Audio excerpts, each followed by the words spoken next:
Hadirin sekalian, selanjutnya kita masuki acara inti yang akan dipandu oleh Dr. Eni Karyani, spesialis anak, subspesialis kardiologi konsultan sebagai moderator.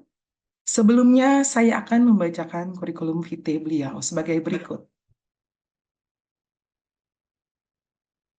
Dr. Eni Karyani, spesialis anak subspesialis kardiologi konsultan, dengan beliau menjalani riwayat pendidikan tahun 2002 menamatkan dari FK Universitas Kristen Indonesia Jakarta, dan pada tahun 2014 menamatkan pendidikan dokter spesialis anak di FK Undip Semarang, dan tahun 2023 menamatkan pendidikan dokter subspesialis kardiologi anak di FK Universitas Airlangga Surabaya. Riwayat pekerjaan, beliau adalah dokter spesialis anak konsultan jantung anak di Rumah Sakit Umum Daerah Dr. Doris Silvanus Palangkaraya, Kalimantan Tengah. Dan pada saat ini beliau juga menjabat sebagai Ketua Ikatan Dokter Anak Indonesia Cabang Kalimantan Tengah periode 2024 hingga 2027. Demikian kurikulum vitae beliau. Untuk acara selanjutnya, acara ilmiah, saya serahkan kepada Dr. Eni Karyani sebagai moderator. Dipersilahkan.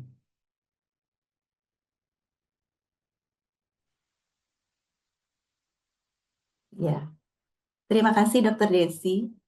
Assalamualaikum warahmatullahi wabarakatuh. Suara saya terdengar jelas, Dok? Terdengar jelas, Dokter? Terdengar jelas ya. Selamat pagi, Ketua IDAI Cabang UKK, Ketua UKK Kardiologi Anak, Dr. Rizky, yang pada saat ini juga diwakili oleh Dr. Diaris, Pentartiwi Spesialis Anak Konsultan, para guru besar, profesor, dokter senior, dan rekan-rekan Bapak Ibu sekalian yang saya hormati. Salam sejahtera untuk kita semua. Terima kasih sudah bergabung dalam webinar kita kali ini, yaitu dalam rangka Hari Down Syndrome, ya, yang biasa kita peringati setiap tanggal 21 Maret sebagai Hari Down Syndrome sedunia. Nah, izinkan saya pada kesempatan kali ini untuk membacakan kode etik kedokteran dan juga untuk memandu jalannya acara webinar kita pada hari ini. Mohon slide.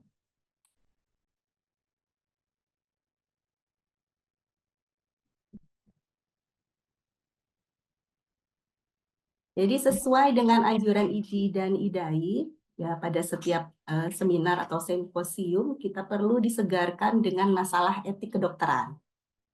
Ya, jadi berikut adalah penyegaran etik kedokteran dengan mengambil fokus pada kode pasal 7 ya, Kode Kedokteran Indonesia. Ya, slide. Jadi prinsip dari Kode Etik Kedokteran Indonesia pasal 7 yang menyatakan bahwa seorang dokter itu wajib hanya memberikan surat keterangan dan pendapat yang diperiksa sendiri kebenarannya. Ya, di sini jadi menegaskan pentingnya suatu profesionalisme, ya, kejujuran dan tanggung jawab kita sebagai dokter dalam praktek kedokteran. Cakupan dari pasal 7 ini yang pertama adalah memberikan surat keterangan medis, ahli, atau ekspertis dan pendapat ahli apapun bentuk dan tujuannya. Dokter wajib mendasarkan isinya pada fakta medis yang diyakini benar. Jadi sesuai dengan pertanggungjawaban profesinya sebagai dokter. Ya, jadi seorang dokter hanya boleh mengeluarkan surat keterangan pendapat medis itu berdasarkan pemeriksaan yang benar-benar telah dilakukan sendiri. Jadi itu untuk mencegah mungkin kesalahan diagnosis, ya, penyalahgunaan informasi. Jadi jika seorang dokter itu memberikan keterangan itu tanpa pemeriksaan yang sah, itu dianggap melanggar kode etik. Ya. Jadi tadi yang kedua tadi, surat keterangan dokter atau pendapat keterangan ahli itu wajib dibuat dengan penuh kejujuran kepatutan, ketelitian, dan kehati-hatian berdasarkan sumpah jabatan sesuai dengan ketentuan perundang-undangan dan sedapat mungkin bebas dari konflik kepentingan. Slide. Dan yang ketiga, dalam cakupan pasal 7 ini menyatakan bahwa seorang dokter dalam posisinya tidak tak berpihak atau bebas, imparsial atau independen, atau patut menduga tidak sepenuhnya imparsial atau independen terhadap kepentingan dalam pembuatan surat keterangan atau pendapat ahli, wajib memberitahukan posisi dirinya kepada pihak berwenang atau klien yang akan diperiksa, serta seyogianya menyerahkan urusan pembuatan tersebut kepada dokter lain yang paling atau lebih imparsial atau independen. Jadi di sini menjelaskan bahwa dokter itu harus bersikap netral, ya. Jadi tidak boleh memiliki konflik kepentingan dalam memberikan suatu keterangan medis atau pendapat ahli.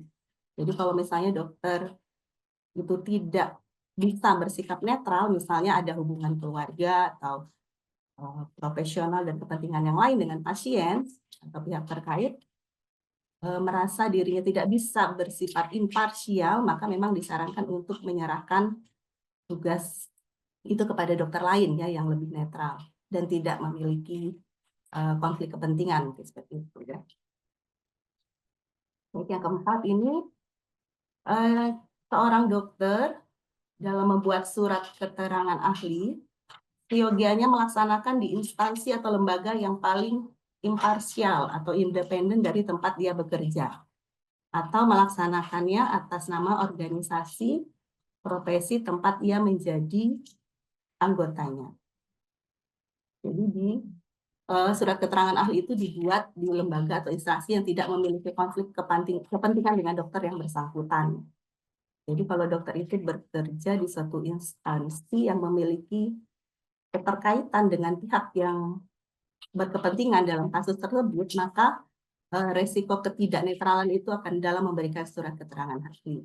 Jadi oleh karena itu dokter itu sebaiknya memberikan keterangan ahli melalui lembaga yang imparsial, yang lebih imparsial, atau melalui organisasi profesi, ya, seperti IDAI, ya, untuk menjaga keabsahan dari hukum. Yang kelima, dalam hal surat keterangan medik diperlukan penulisan diagnosis pasien. Jadi dokter perlu mendapat persetujuan tertulis dari pasien.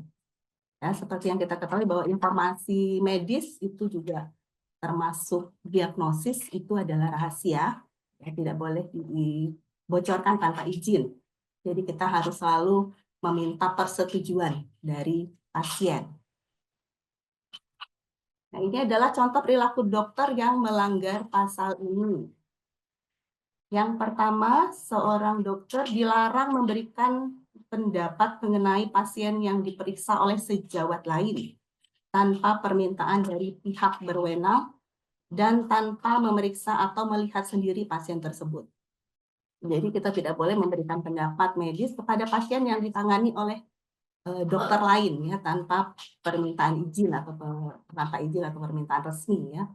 Jadi kalau ada permintaan dari pihak berwenang, misalnya dari rumah sakit atau dari penyidik atau dari pengadilan atau dari organisasi medis, ya, kita dapat memberikan pernyataan dengan syarat bahwa kita itu melakukan pemeriksaan langsung pada pasien tersebut, ya, sehingga opini kita itu dapat dipertanggungjawabkan secara hukum.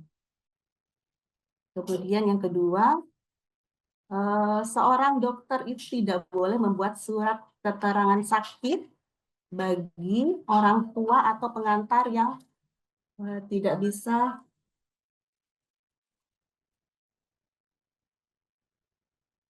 bisa bekerja karena mengurusi anak atau keluarganya yang sakit. Nah, ini ternyata tidak boleh, ya. Jadi keterangan sakit itu hanya diberikan kepada pasien yang benar-benar sakit. Jadi kita tidak bisa menerbitkan surat keterangan sakit itu kepada orang yang sehat karena alasan mengurus keluarga yang sakit, ya. Tapi dokter dapat memberikan surat keterangan medis ya, saya rasa ya, untuk pasien yang sakit atau anaknya atau anggota keluarga yang sakit, sehingga keluarga itu dapat mengurus surat tersebut untuk mengajukan izin misalnya ke perusahaan atau di tempat bekerja. Ketiga, dokter dilarang membuat surat keterangan medik dengan penulisan diagnosis tanpa mendapatkan persetujuan tertulis dari pasien. Ya, next.